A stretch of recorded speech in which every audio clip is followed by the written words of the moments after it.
You wake up in the morning, and the first thing you do, before you even brush your teeth, before you say good morning to your loved ones, before you take that first breath of fresh air, is reach for your phone. Sound familiar? You tell yourself you're just checking the time, but suddenly you're scrolling through Instagram, then Facebook, then Twitter, then back to Instagram. 30 minutes disappear like smoke. Your morning is hijacked. Your mind is already fragmented. Your day hasn't even begun, and you've already lost control. But here's the terrifying truth that most people refuse to face. This is an accident. This isn't a lack of willpower.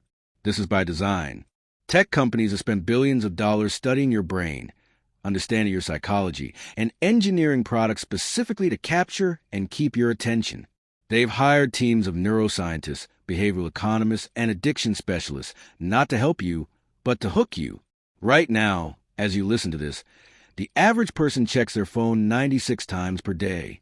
That's once every 10 minutes during waking hours. We become digital zombies, sleepwalking through our own lives while Silicon Valley profits from our distraction. But what if I told you there's a way out? What if I told you that some of the most successful, creative, and fulfilled people in the world have discovered a secret that allows them to harness technology's benefits while avoiding its psychological traps? What if there was a philosophy so powerful that it could give you back control over your attention, your time, and ultimately your life? That secret is called Digital Minimalism.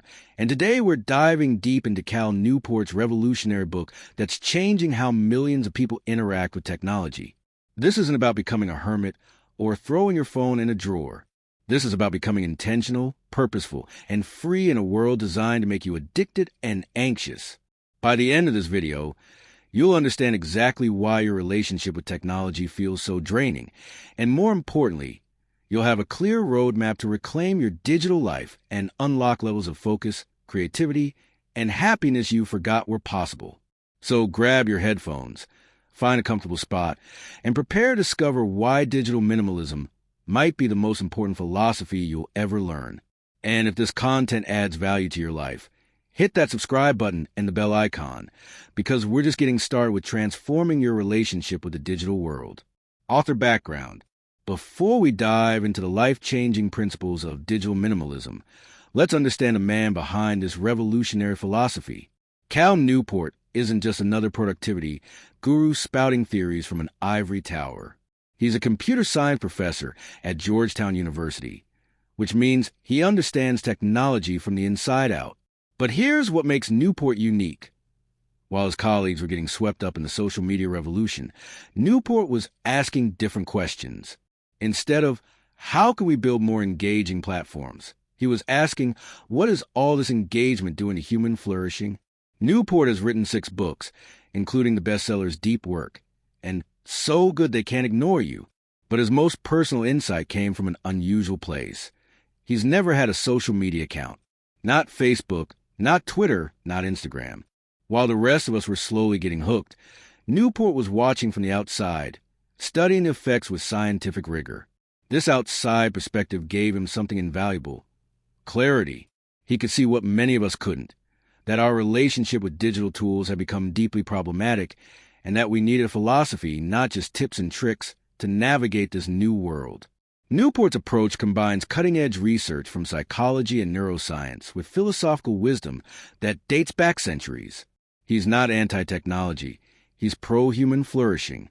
And that distinction makes all the difference. Main lessons and deep insights.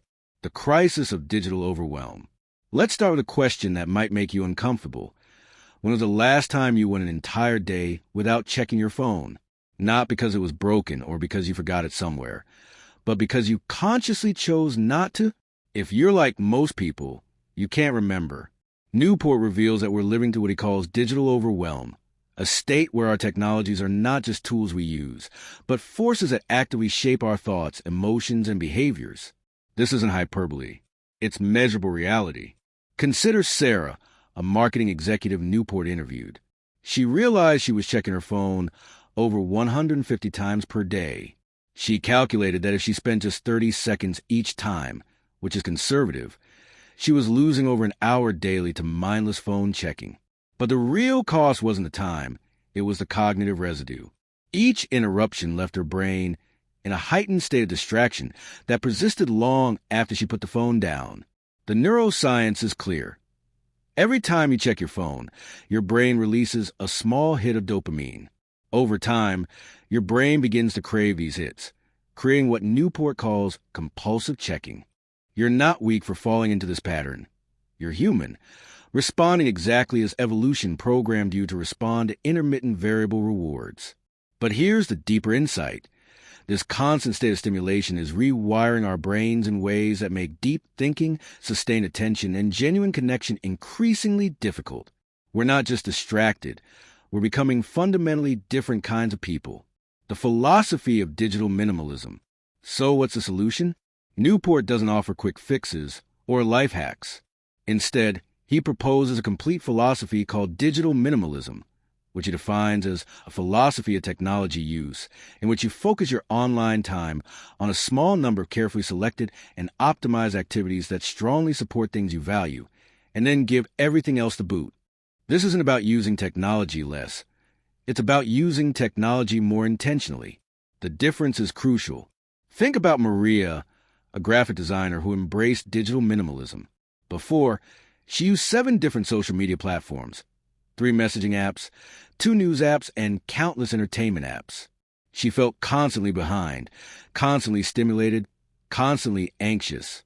After applying digital minimalism principles, she kept only 3 digital tools: email for work communication, a single messaging app for close friends and family, and a photo editing app for her professional work. The result? Her anxiety decreased dramatically. Her creative work improved. Her relationships deepened. She wasn't using less technology. She was using better technology more purposefully. The 3 principles of digital minimalism. Newport outlines 3 core principles that form the foundation of digital minimalism. Principle 1. Benefit must justify cost. Most of us adopt new technologies based on potential benefits alone. This app might help me stay connected with friends. We think and we download it. Digital minimalists flip this logic. They don't just ask, what benefits might this provide? They ask, do the benefits justify the costs? Consider David, a software engineer who loved Twitter for its tech news and professional networking. The benefits were real. But when he honestly assessed the costs, the time spent scrolling, the anxiety from constant news updates, the comparison with other developers, he realized the costs far outweighed the benefits. He deleted the app and found better ways to stay informed and network professionally. Principle 2, less is more. This principle challenges our default assumption that more options and features equal better outcomes. Digital minimalists understand that constraint breeds creativity and satisfaction. Jennifer, a freelance writer, discovered this when she simplified her digital toolkit. Instead of using 5 different writing apps, each with dozens of features, she chose one simple text editor. This constraint forced her focus on the words themselves rather than formatting and features. Her writing improved, and she felt more creative, not less. Principle 3. Start with your values. This is perhaps the most radical principle. Instead of letting technology companies dictate how you spend your time and attention, you start with your deep values and then select technologies that serve those values. Mark, a father of 2, realized his deepest values were family connection and personal growth. When he evaluated his digital tools through this lens, he kept video calling for connecting with distant relatives, a meditation app that supported his growth, and deleted everything else. His digital life became an expression of his values rather than a distraction from them. The Digital Declutter. Newport's most practical insight is the Digital Declutter, a systematic process for resetting your relationship with technology. This isn't about giving up technology forever. It's about stepping back, gaining perspective, and then intentionally rebuilding your digital life. The process has 3 steps. Step 1. Define your technology rules and take a 30-day break. For 30 days, you eliminate all optional technologies from your life. Not essential tools for work or basic communication, but everything that's designed primarily for entertainment or social approval. No social media, no news websites, no YouTube browsing, no casual web surfing. This might sound extreme, but Newport argues it's necessary. Just as someone trying to overcome a drinking problem can't just cut back, they need a period of complete abstinence to reset their relationship with alcohol. Our relationship with attention-capturing technologies requires a complete reset. Lisa, a teacher, was skeptical but tried the 30-day declutter. The first week was difficult. She felt anxious and bored. But by week 3, something shifted. She rediscovered her love of reading. She started taking evening walks. She had deeper conversations with her husband. She realized how much mental space these technologies have been occupying. Step 2. Explore satisfying activities in the real world. The goal isn't to create a void in your life. It's to rediscover what genuinely satisfies you. During the 30-day break, you actively explore activities that provide what Newport calls high-quality leisure. Activities that require skill, provide social connection, or create something valuable in the physical world. Robert, an accountant, uses Declutter Month to return to woodworking, a hobby he'd abandoned years earlier. He built a bookshelf for his daughter's room.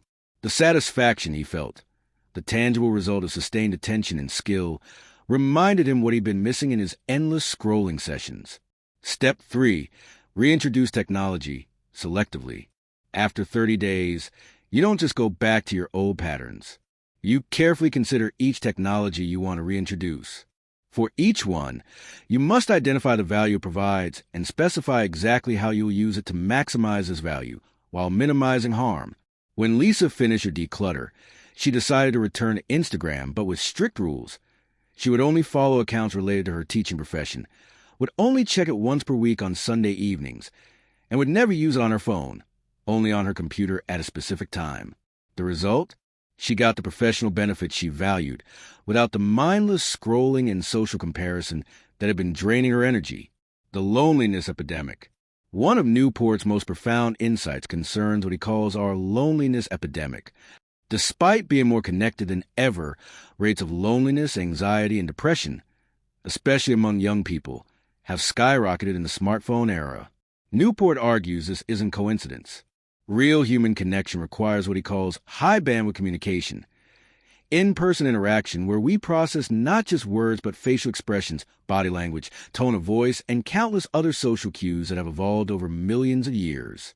Text messages, social media comments, and even video calls are low-bandwidth communication. They feel like connection, but they don't provide the deep social satisfaction our brains need. It's like eating cotton candy when you need protein. Temporarily satisfying, but ultimately unfulfilling. Consider the story of Emma, a college student who had hundreds of Instagram followers and was constantly messaging friends throughout the day.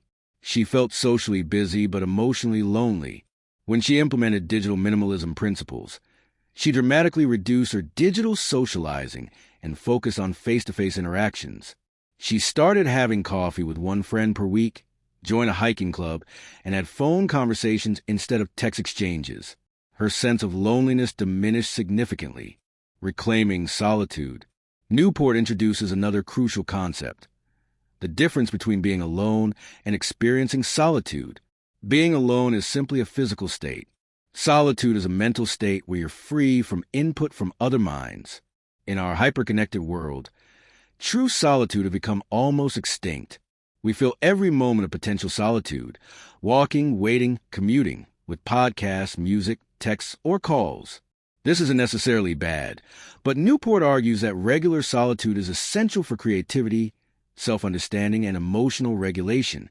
Consider the story of Rachel, a busy executive who realized she hadn't experienced true solitude in months. Every moment was filled with input from others: meetings, calls, emails, podcasts during her commute, music during exercise. She decided to take a weekly solitude walk. 30 minutes with no devices, no music, no input except her own thoughts. Initially, it felt uncomfortable, even boring. But over time, these walks became her most valuable thinking time. She solved work problems, processed emotions, and generated creative ideas. She realized that her mind needed this processing time to function optimally. The attention economy. Newport helps us understand that we're not customers of companies like Facebook, Google, and Twitter. We're the product. These companies make money by capturing our attention and selling it to advertisers. The more time we spend on their platforms, the more money they make. This creates what Newport calls the attention economy, a system where human attention has become a commodity to be harvested and sold. Understanding this reframes everything. That notification sound isn't trying to help you. It's trying to capture your most valuable resource, your attention, and convert it into profit for someone else.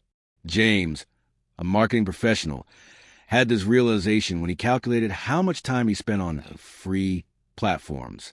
He was spending about 2 hours daily on social media and news websites. At his hourly rate, this time was worth about $100 per day or $36,000 per year. He was essentially donating $36,000 annually to these companies in exchange for entertainment and anxiety. The Craftsman's approach to technology. One of Newport's most elegant concepts is applying what he calls the Craftsman's approach to technology selection. A craftsman doesn't use every tool available. They carefully select tools that serve their craft and ignore everything else. Digital minimalists take the same approach to technology. They identify their core values and objectives, then select digital tools that serve these purposes extraordinarily well. Everything else is ignored, no matter how popular or seemingly useful. Michelle, a photographer, applied this approach to her professional life. Instead of trying to maintain a presence on every social platform, she chose Instagram as her primary platform and optimized everything about how she used it. Her posting schedule, hashtag strategy, and engagement approach. By focusing intensely on one platform instead of spreading herself across many, her professional results improved dramatically. The importance of operating procedures. Newport emphasizes that it's not enough to simply decide which technologies to use. You need specific operating procedures for how you'll use them. Without clear rules, even beneficial technologies can become sources of distraction and anxiety. For example, Alex, a consultant, decided email was essential for his work. But instead of checking it constantly throughout the day, he created specific operating procedures. Check email at 9 a.m., 1 p.m., and 4 p.m. only. Respond to urgent items immediately. Schedule time for complex responses, and process his inbox to zero during each session. These operating procedures transformed email from a source of constant interruption into a tool that served with professional effectiveness. Practical takeaways and action steps. Conducting your personal digital declutter. Ready to transform your relationship with technology? Here's your step-by-step guide to implementing Newport's Digital Declutter. Week 1. Audit and prepare. Create a comprehensive list of every digital service, app, and platform you currently use. Be honest. Include everything. Next to each item, write down why you use it and how often. You might be surprised by how long this list becomes. Now categorize each item. Essential for work, email, professional software. Essential for communication, phone, basic messaging. Optional, social media, entertainment apps, news websites. For the next 30 days, you'll eliminate everything in the optional category. Weeks 2 to 5, the digital Sabbath. During your 30-day declutter, you're not just avoiding certain technologies, you're actively exploring alternatives. Use this time to rediscover activities that provide genuine satisfaction. Learn a physical skill, cooking, gardening, music. Engage in face-to-face socializing. Read physical books. Exercise without digital entertainment. Practice reflection and journaling. Week 6. Selective reintroduction. After 30 days, evaluate which technologies you want to reintroduce. For each one, ask, does this directly support something I deeply value? Is this the best way to get the support? How can I use this tool to maximize value and minimize harm? Create specific operating procedures for everything you reintroduce. Building high-quality leisure. Newport argues that the key to successful digital minimalism isn't just removing harmful technologies. It's replacing them with activities that provide genuine satisfaction. He identifies 3 characteristics of high-quality leisure. Leisure that requires skill. Activities that challenge you and provide a sense of growth and accomplishment. This might be learning an instrument, developing cooking skills, or mastering a craft. Leisure that involves other people. Face-to-face social activities that provide genuine human connection. Board game nights, hiking groups, or volunteering opportunities. Leisure that creates something valuable in the physical world. Activities that result in tangible outcomes. Gardening, woodworking, writing, or any form of creation. Creating connection rituals. To combat the loneliness epidemic, Newport suggests establishing what he calls connection rituals, regular practices that prioritize high-quality human interaction. The weekly coffee. Schedule a weekly coffee meeting with a different friend or colleague. Make it a standing appointment that you protect from other commitments. The phone call revolution. Instead of long text conversations, make phone calls.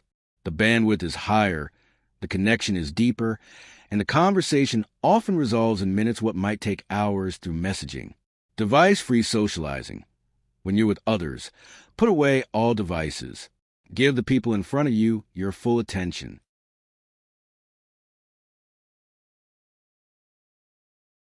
Designing your digital environment. Just as you might organize your physical space to support your goals, you need to organize your digital space intentionally. Phone optimization. Remove all optional apps from your phone. Use it for communication, navigation, and essential tools only. Consider getting a separate device for entertainment if needed. Computer boundaries. Create separate user accounts or browser for work and personal use. Install website blockers for distracting sites during work hours. Notification management. Turn off all non-essential notifications. Your phone should summon your attention only for true emergencies or important communications. The art of saying no. Digital minimalism requires getting comfortable with missing out. Newport calls it JOMO, the joy of missing out.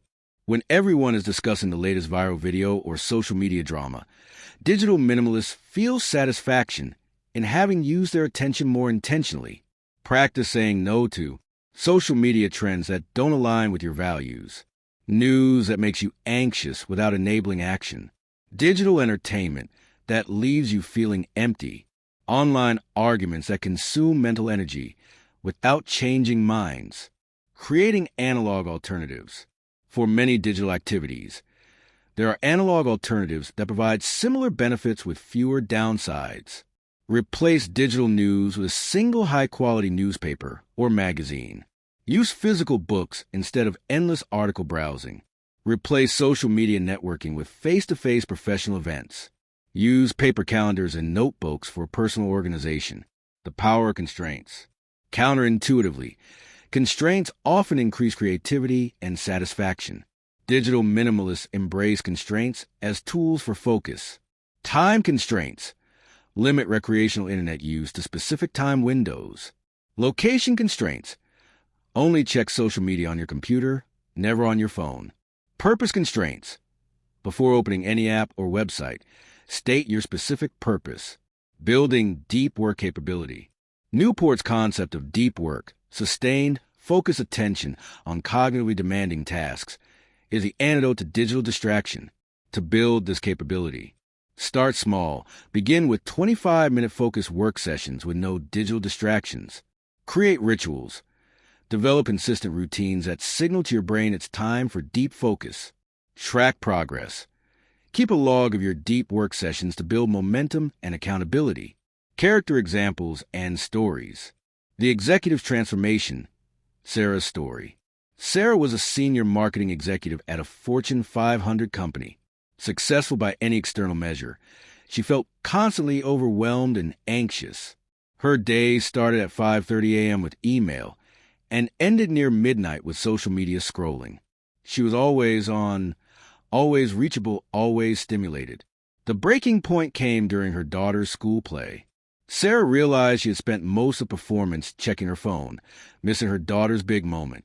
That night, she decided to try Newport's Digital Declutter. The first week was brutal.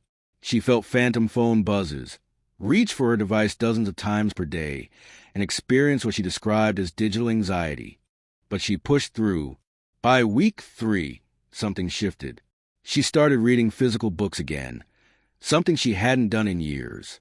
She began taking walks during lunch breaks.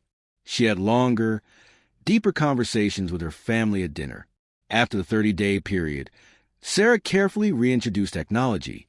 She kept LinkedIn for professional networking, but limited it to Sunday evenings. She deleted Instagram and Facebook entirely. She established phone-free zones in her bedroom and dining room. 6 months later, Sarah reported feeling more creative at work, more present with her family, and significantly less anxious. Her productivity had actually increased because her attention was less fragmented. Most surprisingly, she had been promoted. Her deeper focus had led to better strategic thinking and more impactful work. The student's discovery, Michael's journey. Michael was a college junior studying computer science. Like most of his peers, he was constantly connected, checking social media during lectures, texting during study sessions, and falling asleep to YouTube videos. His grades were mediocre despite being naturally intelligent. He felt socially connected but emotionally isolated. He had hundreds of online friends but struggled to maintain deep friendships. When Michael tried digital minimalism, he initially resisted the full 30-day declutter. Instead, he started with 1 week. Even that felt transformative. He discovered he could focus on complex coding problems for hours when his phone wasn't nearby. He had deeper conversations with his roommate. He slept better, without late-night screen time. Encouraged by these results, Michael completed the full declutter.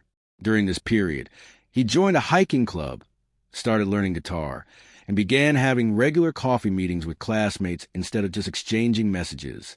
When he reintroduced technology, Michael made radical changes. He kept only Facebook Messenger for coordinating with group project partners and deleted all other social apps. He moved his phone charger to the kitchen, so his bedroom became a phone-free zone. The results were dramatic. His GPA improved from 3.2 to 3.7. He formed 3 genuine friendships.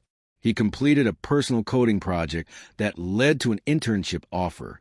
Most importantly, he felt intellectually engaged and socially connected in ways he hadn't experienced in high school. The parent's dilemma, Jennifer's choice.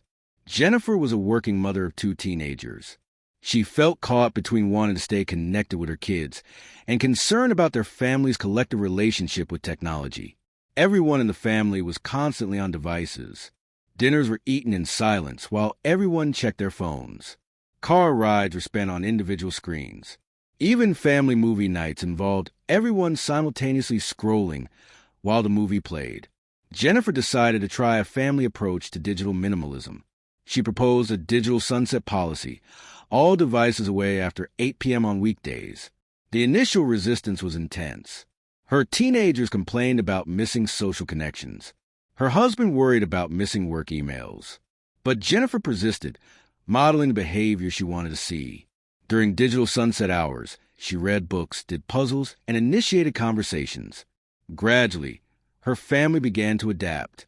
They started playing board games after dinner. Her teenagers began talking about their days instead of staring at screens. Her husband rediscovered his love of playing guitar. The family took evening walks together. Most significantly, Jennifer noticed improvements in everyone's sleep quality, academic performance, and family relationships. Her teenagers initially complained about the policy, but eventually admitted they felt less anxious and more creative. The family's digital sunset became so successful that they extended it to full digital Sabbath Sundays, 24 hours without optional technology. These became some of their most treasured family times. The entrepreneur's awakening. David's realization. David was a young entrepreneur running a successful e-commerce business. His success seemed tied to his constant connectivity, monitoring social media for trends, responding immediately to customer messages, and staying on top of every digital marketing opportunity. But David was burning out.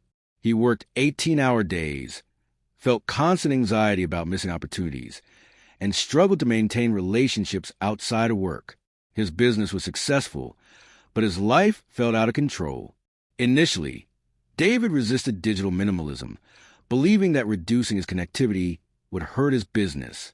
But after reading Newport's book, he decided to experiment with time-block technology use. Instead of checking social media throughout the day, David designated specific times, 9 a.m., 1 p.m., and 5 p.m. Instead of responding to customer emails immediately, he established response time expectations and processed emails in batches. The results surprised him. His productivity increased because he wasn't constantly switching between tasks. His stress levels decreased because he wasn't in constant reactive mode. Most importantly, his business decisions improved because he had time for strategic thinking rather than just tactical responses. David eventually hired a social media manager and established clearer boundaries between work and personal time. His business continued growing, but he regained control over his attention and his life. Emotional ending and call to action. As we reach the end of this journey through digital minimalism, I want you to imagine two versions of yourself. Version 1. You wake up tomorrow and nothing changes. Your phone is still the first thing you reach for in the morning and the last thing you see at night. Your attention continues to be fragmented across dozens of apps and platforms. Your days feel busy but not meaningful, connected but not deeply satisfied. You're constantly stimulated but rarely fulfilled. The years pass, and you realize you've been living your life in reaction to other people's priorities, other people's content, other people's digital demands. Version 2. You wake up tomorrow and begin implementing the principles we've discussed today. You start with small changes.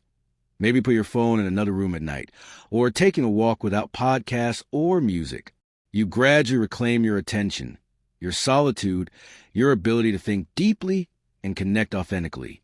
You become intentional about your relationship with technology instead of letting technology shape your relationship with everything else.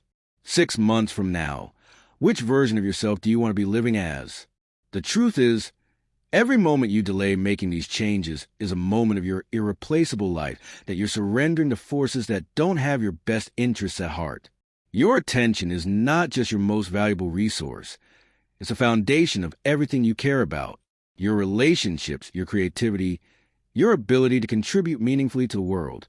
All of these depend on your capacity to focus on what matters. But here's what gives me hope. You're here, listening to this, which means you already sense that something needs to change. That awareness is the first step toward freedom. Digital minimalism isn't about becoming a hermit or rejecting technology. It's about becoming the kind of person who uses tools instead of being used by them. It's about designing a life where your deepest values, not Silicon Valley's algorithms, determine how you spend your days. The techniques we discuss today aren't just theoretical concepts. They're tested practices that thousands of people have used to reclaim their lives. The 30-day digital declutter, the focus on high-quality leisure, the emphasis on face-to-face connection. These aren't just strategies. They're pathways to a more intentional, more satisfying way of being human in the digital age. Your future self is counting on the decisions you make today. The version of you who feels focused, creative, and deeply connected to what matters most. That person is possible. But only if you're willing to step out of the stream of digital stimulation and intentionally design the life you actually want to live. So here's my challenge to you. Don't let this be just another piece of content you consume and forget. Pick one principle from digital minimalism and implement it this week. Maybe it's deleting one app that consistently leaves you feeling worse after using it. Maybe it's establishing phone-free meals with your family. Maybe it's scheduling one face-to-face conversation with someone you usually only text. Start small, but start today. Your attention, your relationships, your creativity, and your sense of purpose are waiting for you on the other side of intentional digital living. And if this content has added value to your life, please subscribe to Mind's Quotes and hit the notification bell. We're creating a community of people who believe that human flourishing matters more than digital metrics, that deep thinking is more valuable than quick reactions, and that the quality of our attention determines the quality of our lives.